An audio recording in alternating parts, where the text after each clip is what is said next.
Santiago. Actualidad, deportes y noticias para todo Chile.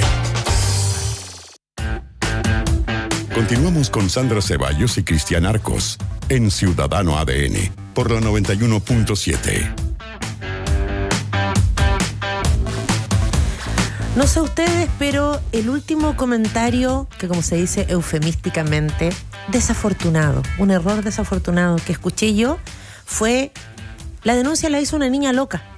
Un video que circuló este fin de semana. Sí, y agrandada. Tremendo. Ese era el otro término. Ese era la parte de unas declaraciones. Pero lo cito más allá de lo que ha ocurrido, porque en nuestro ciclo de salud mental que hacemos siempre en el Ciudadano ADN, hoy día nos vamos a hacer cargo de la prevención, de la educación y de la cantidad de errores, muchas veces malintencionados porque son conscientes, pero llamémosles errores, que hemos cometido todos y todas, individuos, instituciones, gente con cargos públicos, desde sectores privados, respecto a la protección de nuestros niños y niñas. ¿Qué pasó con eso de los niños primero? ¿Qué pasó con eso de preocuparnos que efectivamente el bien superior de los niños es lo que tiene que primar, sobre todo en casos de abuso? ¿Qué pasó con la lucha que se dio para que recién hace 5 años, se cumplió el pasado 18 de julio, tuviéramos ley de imprescriptibilidad para delitos de abuso contra menores? Que costó tanto entender, ¿no? Que tiene que ver con el tiempo de cada una de las víctimas. Al parecer, no mucho, no hemos aprendido tanto.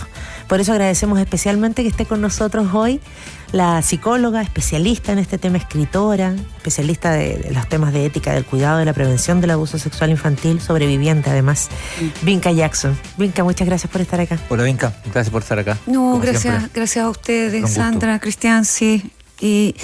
Y más por la dignidad que le dan a estas conversaciones, porque eso es importante, es central. Cuando tú vivías en Chile, Vinca, teníamos esta sección con ojos de niño, precisamente preocupados de los temas de los derechos de los niños, de la educación, de nuestro trato, de dignificarlos. Tú fuiste una de las que encabezó esa lucha para que, y digo lucha porque fueron muchos años, sí, para que tuviéramos ley de imprescriptibilidad. Y con todo lo que ha pasado, hemos visto cómo las víctimas, en este caso, han sido revictimizadas, cómo se ha filtrado información, que queremos poner el foco efectivamente en todo lo que hemos hecho mal y en esos niños y niñas.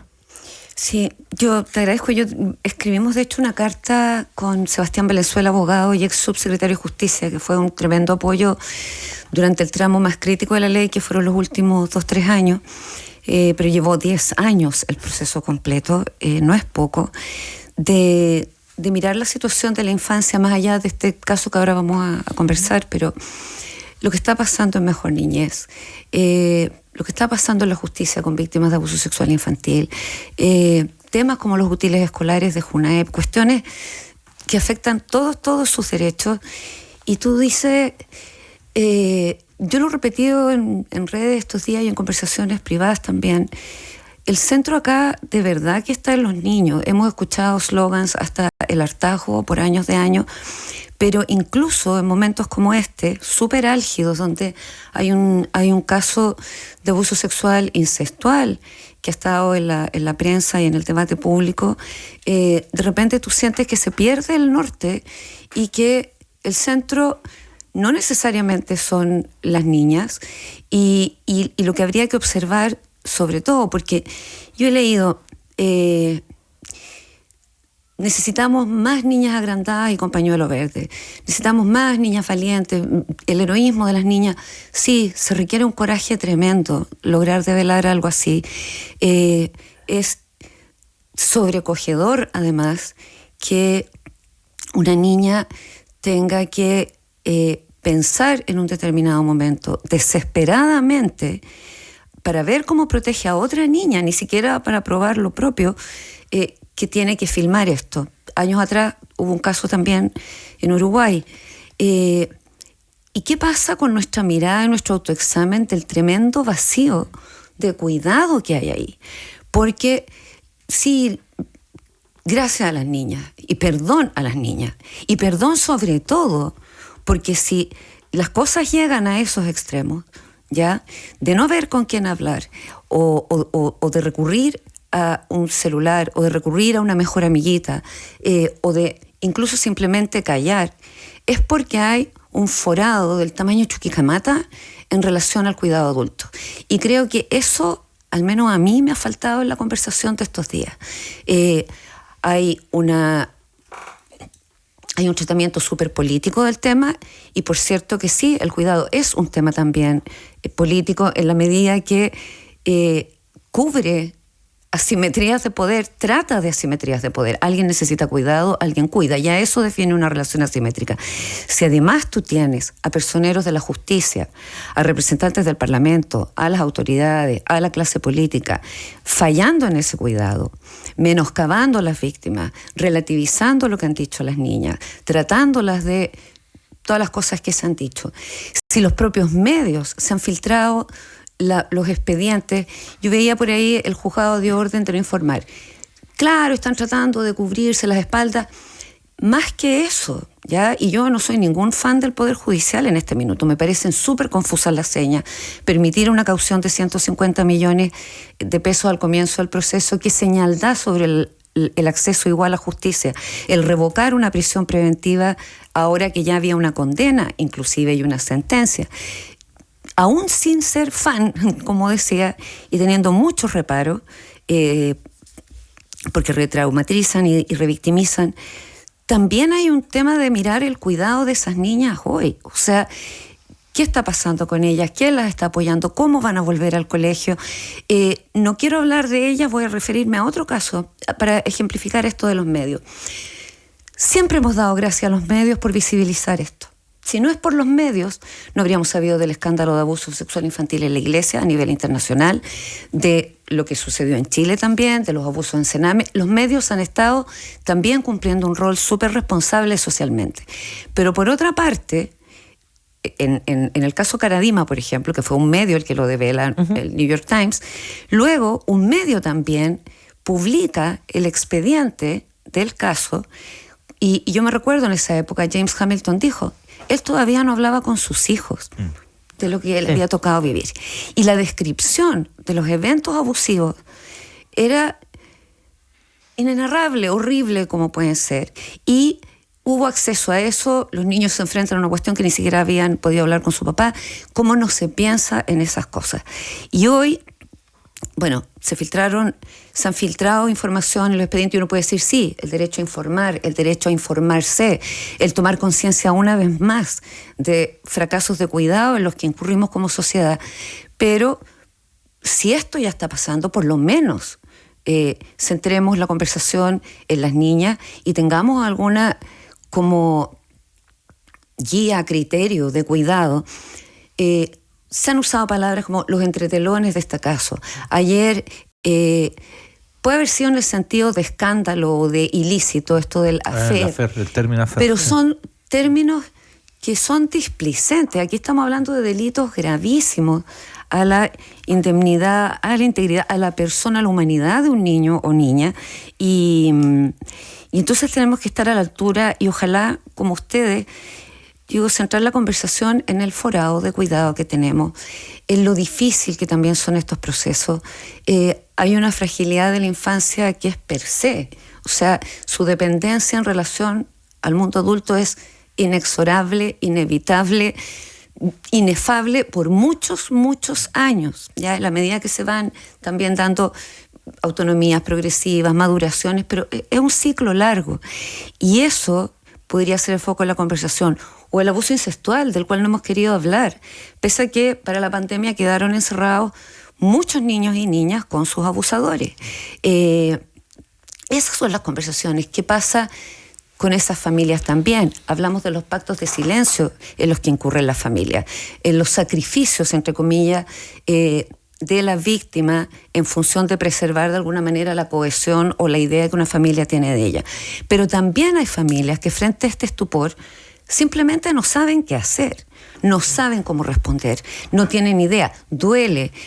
Una sobreviviente de violación, que una filósofa norteamericana, Susan Bryson, decía que ella hizo mucho registro de personas que le dejaron de hablar después de contar de la violación que había vivido, y al preguntarles, porque es como, ¿por qué no hablaste más? Claro, porque es importante también hacer esa pregunta. Exacto, Cristian. Le dijeron, porque teníamos miedo de recordarte el tema, porque no sabíamos cómo abordarlo, porque no sabíamos cómo asumir en el fondo que tú sigues teniendo una historia completa donde se inserta además esta otra historia de violación o de abuso sexual infantil, incestual o de otras violaciones o crímenes, pero tu vida también sigue existiendo. Es como que se instala eso y nadie quiere hablarlo, la gente siente que está pisando sobre campos minados, y ahí es donde nosotros también podemos hacer un llamado a: hay que preguntar, hay que buscar ayuda, pero en medio de la estridencia y de solo hablar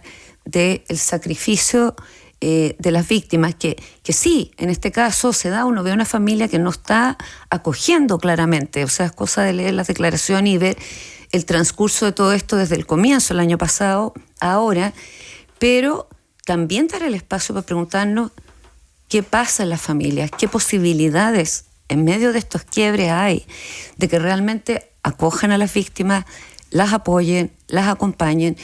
Estas niñas, como otras niñas y niños, van a recorrer un proceso largo de recobrarse. La reparación no es algo corto y tiene distintas etapas a lo largo del ciclo vital. Y todo el tema de lo que pasa con las familias, en el abuso incestual en particular, porque es distinto.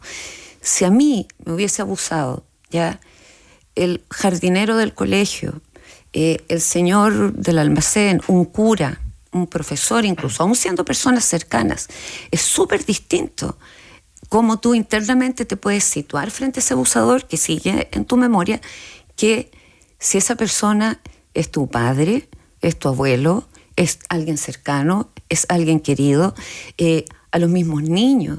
¿Por qué era tan importante entrevistas videograbadas? Porque a lo largo del proceso judicial, además de ser revictimizados, estar evocando constantemente el trauma, se iban también dando cuenta de las consecuencias que puede tener el testimonio. Y aunque a uno le parezca incomprensible, igual les da pena que se vaya preso el abusador. Y si nos detenemos en ese y romper ese su familia, o que se rompa su familia. Claro, Muchas veces se usa eso. De hecho. Claro, porque ahí hay una situación ya extremadamente compleja en sí misma. Si tiene que ver con un familiar o con un cercano o con alguien que tú ves, es más complejo. El nivel y además la reacción, ¿no?, de los entornos familiares, porque ¿qué pasa cuando tu padre es el abusador, ¿no? Se ha dicho, no, desde una perspectiva personal, el senador tanto ya, o la persona que sea, ¿no? Y uno dice, no, es que tiene que entenderlo. A mí me cuesta entenderlo. No, a lo mejor el problema es mío, pero me cuesta mucho. Y no puedo ni siquiera acercarme a lo que deben vivir las víctimas, ¿no? Es un proceso, gracias Cristian, porque además yo creo que es importante señalar que no es capitulación, no es relativización, o sea, para nada, es todavía contemplar las dimensiones humanas de esto. Hay sobrevivientes que develan que a veces sus propios hermanos, como no vivieron la experiencia, continúan vinculados a la familia sin cuestionar al abusador. Hay familias que aún aceptando que ocurrió el abuso, continúan vinculándose con el abusador. Hay sobrevivientes de incesto que cuando los abusadores están viejos, y no es solo porque tengan un síndrome de identificación poco menos con el agresor, ni mucho menos, es porque muchos se niegan a deshumanizarse a los niveles que a ellos los deshumanizaron como víctimas y se vinculan. Claro, y pueden tener un vínculo de cuidado o de apoyo. Ahora, cada definición es tremendamente compleja, porque cuando eres adulto, ¿qué haces si tú fuiste la víctima de incesto? Y uno ha trabajado ya con sobrevivientes por muchos años. No se pueden vincular tus hijos, porque aunque te digan, no, mira, el señor está en coma, el temor quedó igual. Hay riesgo. Para los niños es fregado. ¿Y por qué no tengo una familia igual que mis otros amigos? Y para la propia víctima, o sea, procesar que sea el propio padre, alguien de tu familia, alguien que, si todo el mundo adulto debía cuidar con mayor razón quienes son los de tu entorno cercano, es tremendamente difícil de asimilar y es un proceso que lleva años y que tiene sucesivas comprensiones, sucesivas resignificaciones, y que cualquier familia, cuando cae esta bomba atómica, puede ser difícil comprenderlo en un primer momento. Ahora, el contemplar esa dimensión humana no significa que tú no tengas responsabilidades como adulto y más aún, si ocupas un cargo público, o eres un senador, o estás en el Poder Judicial, o estás en X rol, de acoger el testimonio de las víctimas, de no salir a revictimizar, de acatar los fallos de la justicia, porque cuando todo eso empieza a ocurrir, además del daño que se agrega a las víctimas directas del caso, hay un efecto de irradiación que afecta a muchas otras víctimas también. O sea, si tú miras hoy por hoy en redes, y se da en distintos casos. Por ejemplo, muchos años atrás, cuando se develó, o sea, se compartió en prensa el testimonio de Erika Olivera, que fue clave en que se desarchivara la ley de imprescriptibilidad que estaba ahí atorada. Muchas personas salieron a hablar, dijo, yo también, y a contar sus historias. Hay identificación. Exactamente, y el dolor. Ahora ha pasado un poco lo mismo, y cuando escuchas que se trata a las víctimas de locas, de perturbadas, de agrandadas, influidas por las redes, claro, quizás pasan cuestiones súper heavy en quienes han vivido esto, y no hace poco, incluso hace muchos años, incluso hace décadas, porque el lograr, o sea, agarrar valor para develar algo así, ya ni siquiera olvídate la justicia, o sea, eso ya palabras mayores. Dentro de una familia ya va con todo en contra. Para un niño, para una niña, incluso para sobrevivientes adultos es difícil. Si luego de eso lo que sigue es el ¿pero para qué hablar ahora? O el descrédito total. ¿Por qué se demoró tanto en hablar? Claro, que está muy claro en el libro, digamos, de Vinca Jackson, El derecho al tiempo, ¿no? Exactamente. Estuvimos conversando. Y si un país quiere dar alguna seña de que realmente va a proteger a la infancia, de que podemos avanzar hacia contextos de protección, hacia entornos que cuiden, ver lo que estamos viendo hoy día no da ninguna tranquilidad. Se hiere una confianza que ya está bastante malherida en relación a toda la situación de la infancia, y nos pone además como, no sé, yo quisiera que además de todo lo que se ha dado a nivel político y mediático, y la revictimización ha sido enorme, y es importante lo que tú decías al comienzo, Sandra, porque a veces, la revictimización puede ser a conciencia, puede ser deliberada, y suficiente información como para saber eso, y también se puede dar de modo accidental. Y cuando se da de modo accidental, se da inadvertidamente, y luego lo ves, ahí lo importante viene a ser la enmienda. Muchas veces la gente no se da cuenta, estamos aprendiendo también sobre todo esto.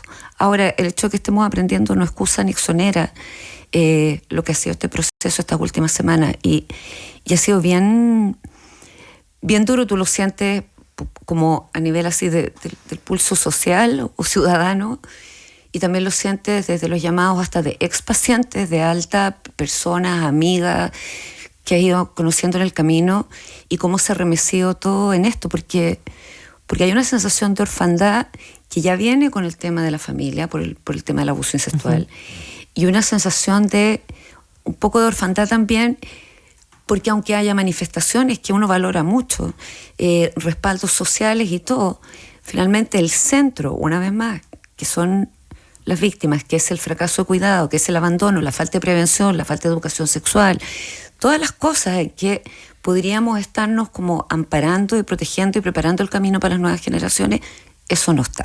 Entonces, pasan estos casos, se activa la polémica, se activa una conciencia súper heavy. O sea, lo vimos cuando supimos de la muerte de Lisette en el Sename, que abre todo el tema de las violaciones sistemáticas de derechos humanos de niños en el sistema de protección, pero después de eso, como que es el desierto, el silencio, años de años en causas de infancia donde tú ves que más resonancia, y lo hablamos acá en Con Ojos de Niño, tienen mociones en relación a los animales, que, o sea, totalmente apoyo, pero y los cachorros humanos, o mociones, yo me acuerdo, que me tiraba los pelos viendo las marchas para la legalización de la marihuana, y al mismo tiempo estábamos viviendo situaciones críticas a nivel del sistema de protección, y, o sea, ni un décimo del respaldo o de la atención. Entonces, vuelvo al punto del cuidado. Entendemos la responsabilidad que tenemos como mundo adulto. Después de este caso, vamos a seguir en este autoexamen, vamos a hablar de estas cosas, vamos a permitir que se abra la conversación, vamos a acoger a las familias que tienen dudas. Uno ha visto, y se llena de esperanza igual, que hay personas que llegan a terapia, y lo vemos quienes trabajamos en esto, que sus familias a veces piden ir a una sesión para poder hacer preguntas, o uno mismo les propone, porque para la víctima es muy difícil explicar cómo vive la angustia, el pánico, cómo tiene pesadillas, etcétera, cuáles son las secuelas perdurables del abuso. Y hay familias que se acercan, hay familias que leen. A mí me tocó verlo durante el proceso de imprescriptibilidad, que veía autoridades, gente del Congreso, que había leído temas de trauma y de repente no lo había entendido bien porque explicaba así como una mecánica fisiológica que tú decías, no es así, pero veía ahí el esfuerzo de haber estudiado el tema, de tratar de entender. Y creo que eso aquí no lo estamos viendo. Yo estaba repasando la ley de garantías integrales, porque son muchos artículos, y hay artículos que dicen claramente protección de la niñez en el sentido de sus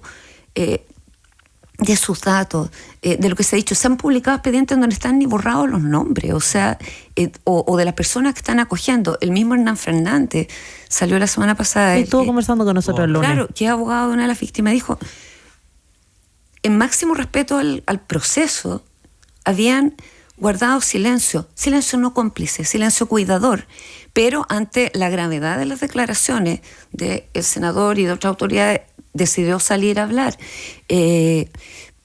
Eso que nos sirva para lo que queda del proceso, porque hoy, hasta donde yo entiendo, si son 10 días, se presentaría el recurso de nulidad, que es lo que viene en todo proceso. Entonces, ¿cómo va a continuar esta conversación?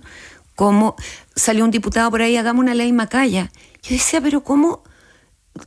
O sea, está bien, al fragor de todo lo que está pasando, uno lo puede entender, pero ¿te detienes a pensar 5 segundos lo que significa eso para las niñas víctimas o para otras niñas que pueden llevar el apellido Macaya, incluso nada que ver con esta rama de la familia? Uno puede entender de que han habido, ¿no?, avances como importantes, sociales incluso, ¿no?, legislativos, jurídicos, pero uno tiene una sensación demoledora cuando hay gente que es ilustrada, con buena educación, con buenos trabajos, con roles importantes dentro de una sociedad, en un esquema social. Las personas que pertenecen al Senado son muy importantes, ¿no?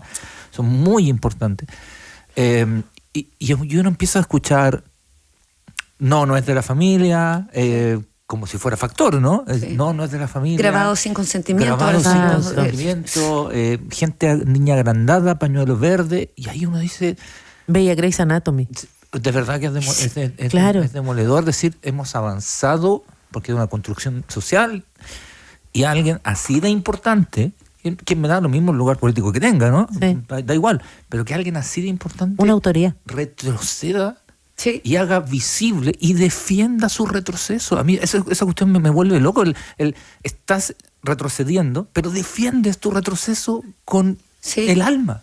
No, es una señal pésima. Yo quería de verdad, yo estaba como desolada porque hubo 10 años de trabajar por esta ley de imprescriptibilidad que básicamente tuvo como una secuencia desde el cuidado, pero muy clara y repetitiva y sistemática en ciertos ejes. Uno era la información sobre la evidencia científica en relación al trauma de abuso y sus secuelas. Otra, los testimonios de los sobrevivientes también, y otro, el derecho comparado y todo lo que ha pasado en otros lados. Esa información, durante 10 años, que tú pensabas que se había entendido porque por algo se consagra como imprescriptible, y estás viendo ahora que eso se borra así como de una plumada. Ahora, es cierto que estos procesos, como hablábamos recién, son una bomba atómica que cae, son traumáticos. A ver, el trauma mayor, quiero ser súper clara, para las víctimas, pero eso irradia hacia las familias, o irradia hacia comunidades escolares cuando ocurre en un colegio. Pero si es tan fuerte ese impacto que no te deja pensar, ni te deja medir por 2 segundos la gravedad de los dichos que puedas compartir, o te instalas en una posición de yo le creo a X, a mi papá, a mi abuelo, quien sea, entonces habría que revisar en qué está esa persona como propio proceso, y si está también dadas las condiciones para que siga legislando, que esa es la pregunta. O sea, cualquier autoridad, es como tú dices, podría ser senador X, Y, Z, me da lo mismo, de derecha, de izquierda, independiente, da igual. Va a continuar en el Senado o en la Cámara, si fuera un diputado, legislando sobre materias de infancia que afectan también a niños que han sufrido vulneraciones. ¿Con qué respaldo? Si el Senado además tiene incidencia en el nombramiento o en la ratificación de jueces, ¿cómo separas eso? Yo no entiendo bien, sinceramente, y es como lo que me pasa muchas veces con las leyes, que es como ya, dice esto, pero parece que lo que no dice también importa, ¿ya? Pero según la ocasión se atienen a lo que sí dice y a lo que no dice, y uno dice, a ver, yo he visto que por llamados de una presidenta o presidente hay senadores que pasan a ministros. Uno ha visto que efectivamente por motivos de salud se han tenido que dejar vacante el cargo. Un par de años atrás vimos al senador Felipe Arboe renunciar, no por un clamor popular, por un clamor de su partido para que fuera convencional en la Asamblea Constituyente. Quizá es tiempo de revisar también eso, porque alguien tiene que estar en condiciones de poder dar esa confianza. Ayer hubo una encuesta de Pulso Ciudadano que es bien deprimente también, en el sentido de cuánta desconfianza existe en relación al Poder Judicial, que opera de modos desiguales, que no trata igual a toda la gente y que inclusive con todos los avances que ha habido por entrevistas videograbadas y otra serie de cosas, siguen siendo instancias tremendamente complejas y revictimizantes para los niños. Entonces, vamos a hacernos eco de estas heridas o rupturas de confianza en lo que sigue. Yo, como tú, Cristian, me lo estoy preguntando, porque creo que no sería una señal tranquilizadora para nada, que como si nada nos olvidemos de esto. Este juicio se supone que tiene que terminar. Ejecutoriarse la condena. Claro, además, sí. y bueno, ¿y qué sigue después? El olvido de siempre. Aprendimos algo. Nos hacemos cargo de la ley de educación sexual integral. Nos hacemos cargo de... Y uno entiende las aprehensiones que muchas familias pueden tener, porque de pronto los modos en que se llevan a cabo los programas son súper dispares o disímiles. Por eso es tan importante que exista una ley que, por lo menos, como hace años atrás se intentó, se archivó y no pasó, establecía bases comunes. O sea, este es el mínimo y de aquí partimos, y esto debería ser común a todos los establecimientos, públicos, particulares, subvencionados, privados. Y eso, respetarse, está probado, requete probado, que es un factor de protección y de prevención del abuso sexual infantil, que es un factor también que permite la detección temprana, ¿ya? O la detección en el minuto que parte, porque en muchos lugares parte sexto, séptimo básico, ciencias naturales, y ahí parte, y como que muchas víctimas se dan cuenta de lo que están viviendo. Y a mí me gustó mucho lo que decía una mamá de Arica cuando ocurrió este tema a comienzos de año de una suerte de capacitación o instrucción en temas de prevención de SIDA, o no sé qué, no me acuerdo bien en este momento, pero me acuerdo de esa mamá que dijo, no es que no queramos educación sexual, la queremos que esté bien hecha, queremos que se nos haga partícipe. Y si estamos hablando de abuso incestual, tú comprenderás que cuando las familias te dicen, sí, pero eso parte en la familia, sí, pero la familia donde está ocurriendo este abuso, no. Y entonces, ¿qué pasa con esas víctimas? O sea, y no quiero usar ejemplos de otros, pero yo, gracias a clases de ciencias naturales, gracias a cosas que escuché en otros lados, gracias a la lectura de Edipo Rey, pude nombrar o tener un concepto para lo que estaba pasando. O sea, no es menor el que cuentes con información, y no es menor contar también con adultos protectores, porque, seamos honestos también, poco intercedemos. Uno habla muchas veces en las clases que da, qué sé yo, de cuando ve situaciones de maltrato o de zamarreo en la calle, y que ni siquiera en esas situaciones muchas veces nos atrevemos a interceder. Cuando uno puedo ayudar en algo, está pasando algo, y a mí nunca me han pegado todavía, yo lo he dicho, nunca me han insultado, ni me he hecho vieja metida o qué sé yo, porque él puedo ayudar en algo, está pasando algo, o yo también soy mamá y he tenido momentos de estrés, por lo menos da 2 alertas. 1, estamos atentos. 2, podría uno hacer incluso hasta una denuncia. 3, cuidemos todos. En situaciones que tienen que ver con los límites corporales también de los niños. Exacto. Esto de que hemos escuchado tanto, los abuelitos cariñosos, los abuelitos catete, los tíos, sí, bueno, es que antes era... No. Con trago se pone... Y con trago se desinhiben. Y eso también es un tema que no hemos querido hablar. El alcohol está altamente asociado a las temáticas de abuso sexual infantil. Si ya un abusador no corren en él los mismos inhibidores que para otras personas en relación a tener claro cuáles son las diferencias de edad, de etapa, o sea, el abuso sexual infantil es un abuso de poder que se expresa en lo sexual y que irrumpe algo sexual adulto en el mundo del niño. Si además le agregas alcohol, o sea, ¿de qué estamos hablando? Y vemos situaciones de...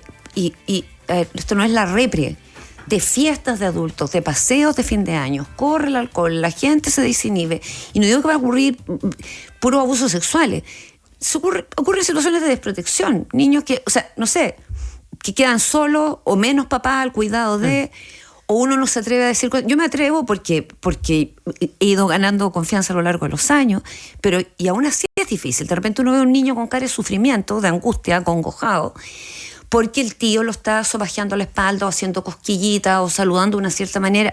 Y uno le dice, oiga, ¿sabe qué? Es súper importante definir los límites con los niños, ver cómo te saludo, ofrecer la mano. Esto se ve incómodo y de repente sale alguien más, a mí me incomoda también, y esa persona tiene 60 años, 70 años, ni siquiera es un niño. Exacto. Entonces, hablar estos temas de la familia, pero...